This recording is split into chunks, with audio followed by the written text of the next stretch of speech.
Em nosso estudo de hoje, é a lição 29 do livro Justiça Divina, que tem por título Oração na Festa das Mães.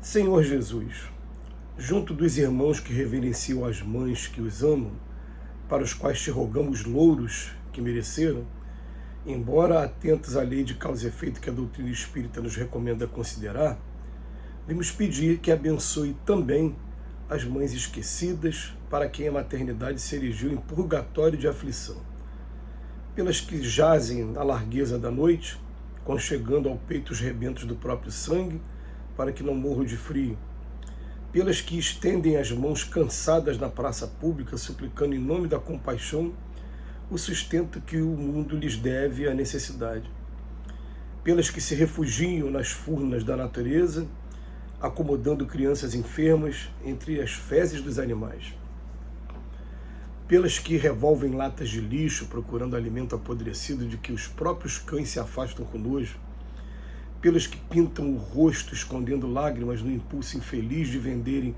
o próprio corpo a corações desalmados, acreditando erroneamente que só assim poderão medicar os filhos que a enfermidade ameaça com a morte, pelas que descobriram calúnia e fel nas bocas que amamentaram, pelas que foram desprezadas nos momentos difíceis, pelas que se converteram em sentinelas da agonia moral junto aos cátaros de provação, pelas que a viuvez entregou a cobiça de credores inconscientes, pelas que enlouqueceram de dor e foram trancadas nos manicômios, e por aquelas outras que a velhice da carne cobriu de cabelos brancos e sem ninguém que as quisesse, foram acolhidas como sombras do mundo nos braços da caridade. São elas, Senhor, as heroínas da retaguarda que pagam à terra os mais altos tributos de sofrimento. Tu que reconfortaste a samaritana e secaste o pranto da viúva de Naim, que restauraste o equilíbrio de Madalena e levantaste a menina de Jairo, recorda as filhas de Jerusalém que te partilharam as agonias da cruz, quando todos te abandonavam, e compadece-te da mulher. Texto comovente, duro, mas que nos chama a atenção para a gente analisar situações que acontecem, mas que até a gente tem dificuldade até de ler, de entender o texto, né?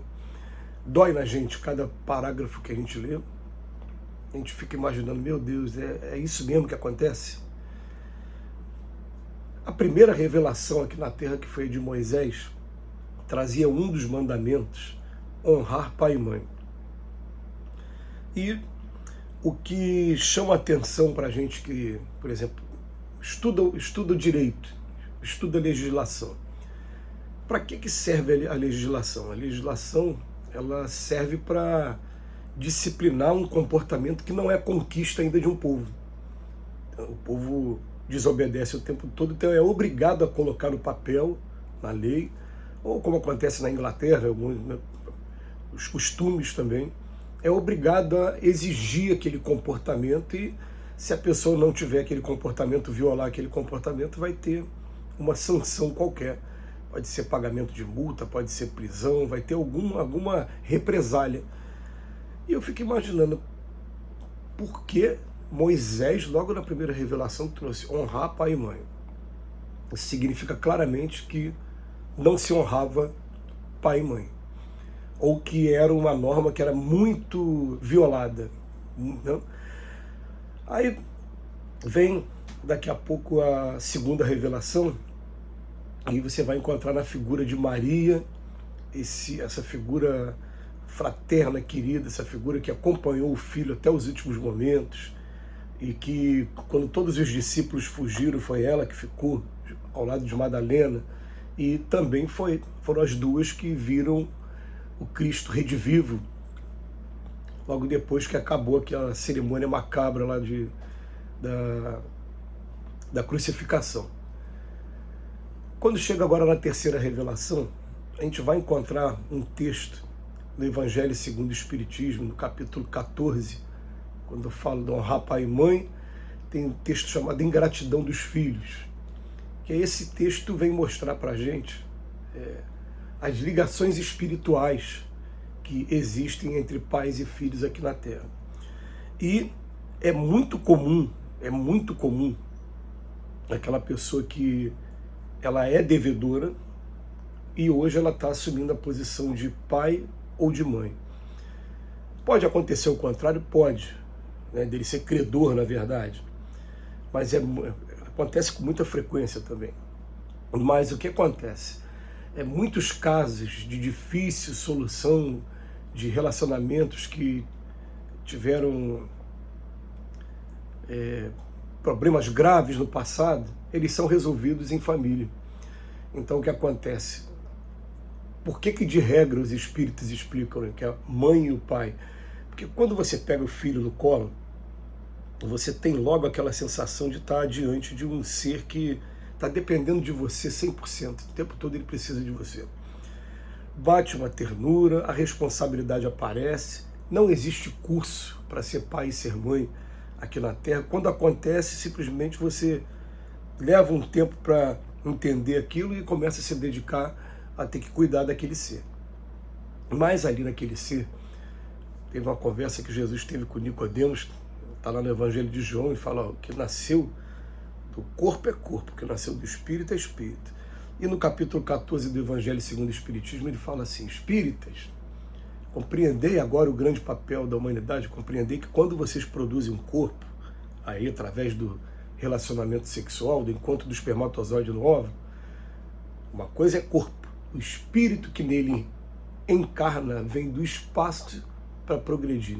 E toda a vossa missão consiste em aproximar esse Filho de Deus. Toda a vossa missão. Mas, como o texto vem falar da ingratidão dos filhos, ele vem dizer para a gente assim: gente, o que acontece quando tem esses relacionamentos tão difíceis entre pais e filhos?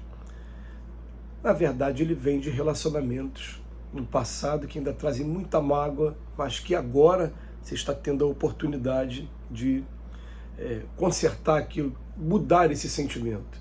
Porque um sentimento que ele é muito de animosidade, ele vai conseguir ser atenuado quando você tiver um contato mais próximo de novo e quando você fizer de tudo pelo seu filho para que ele possa seguir o seu caminho. E aí, quando voltar para o plano espiritual, vai ficar aquela imagem assim: fez isso no passado, mas agora olha o que fez comigo. E aos poucos vai quebrando essa animosidade, vai restaurando os sentimentos. A gente lembra que ódio é o amor que adoeceu, segundo a palavra da Joana de Anjos, mas vai sendo restaurado esses sentimentos.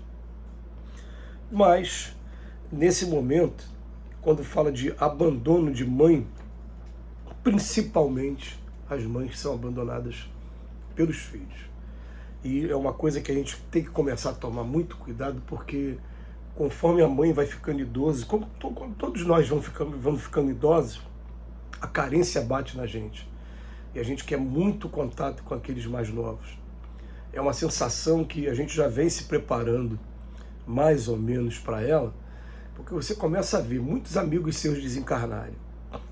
Você começa a ver que o corpo físico vai trazendo limitações para você. Você começa a ver que você já não consegue ajudar e ser tão ativo como você era outrora.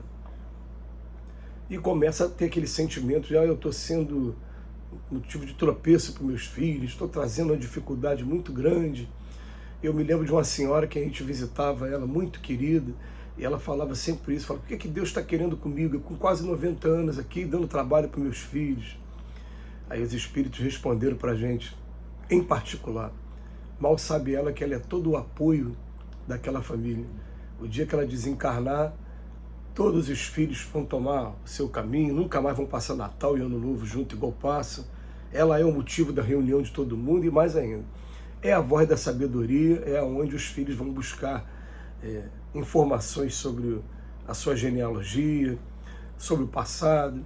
Mas a pessoa, quando está vivendo isso, ela não pensa muito nisso.